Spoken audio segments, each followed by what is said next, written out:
in the world does that have to do with me? I didn't lose my dog. I lost my woman. Which brings me to the point that had I not found Abe, your mother would have been upset with me because your mother loved to play with Abe. Thanks, Dad. I'm gonna go back to my poem. See, I don't think that you want to write poems. Poems is not the way you're going to get your woman back. What you need to do now is go to the next level if you want Justine back. What's that? Begging. You need to do some serious begging. And I mean, other than the begging you've been doing, where you say, Justine, I'm sorry, and Justine, well, it wasn't me that you saw, you know, that kind of thing. You need to do some serious get down underneath. Please, please, please. Then you can go to the next level, which is, just a second, I'll show you what I mean. This is the ultimate level. This one. There you go. Now pay attention to what I'm saying. All right? This is the level you want.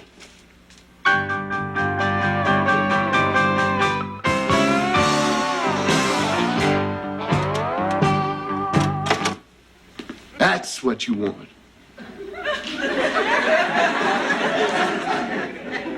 The blues begging level, my son. Now listen to me.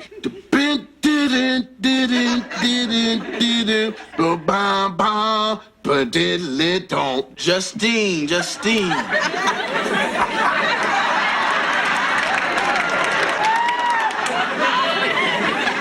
Listen to me. You're a dog. You're a dog. You're under the house. It's 22 below zero. The wind is blowing fierce. You're freezing and you're cold, and the only person who can open that door for you is Justine.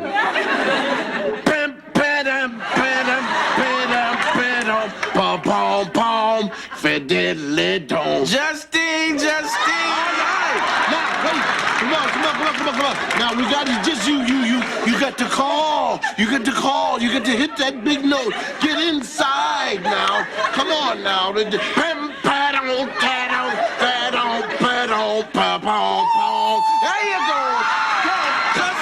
Justine. Let me hear it. Justine. You're sorry. Don't believe what you see. Justine. Oh, baby, I'm sorry. Love liberates. It doesn't just hold. That's ego. Love liberates. When my son was born, I was 17. My mother had a huge house, 14-room house. At 17, I went to her and said, I'm leaving. She asked me, you're leaving my house? And she had live-in help. I said, yes. I found a job, and I've got a room with cooking privileges down the hall, and the landlady will be the babysitter. She asked me, you're leaving my house? I said, yes, ma'am. And you're taking the baby? I said, yes. She said, all right, remember this. When you step over my door sill, you've been raised. You know the difference between right and wrong. Do right. Don't let anybody raise you and make you change. And remember this, you can always come home. I went home every time life slammed me down and made me call it uncle. I went home with my baby.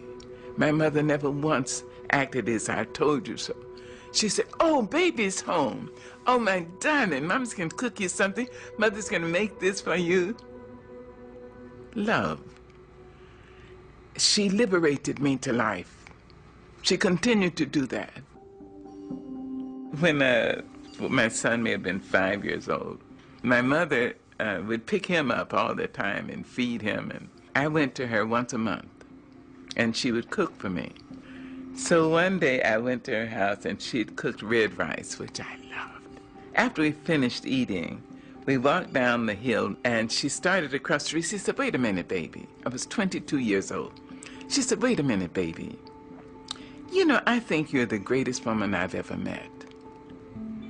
She said, "Mary McLeod Bethune, Eleanor Roosevelt, and my mother, you're in that category."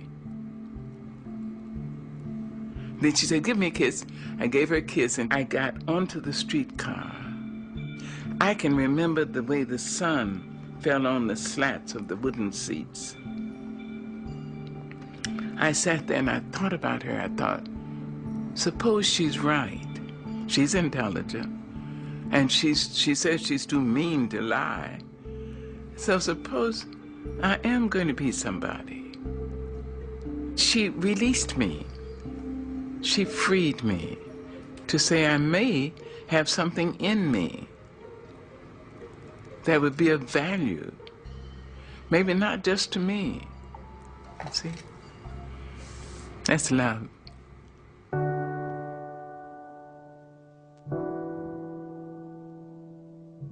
And when she was in her final sickness, I went out to San Francisco.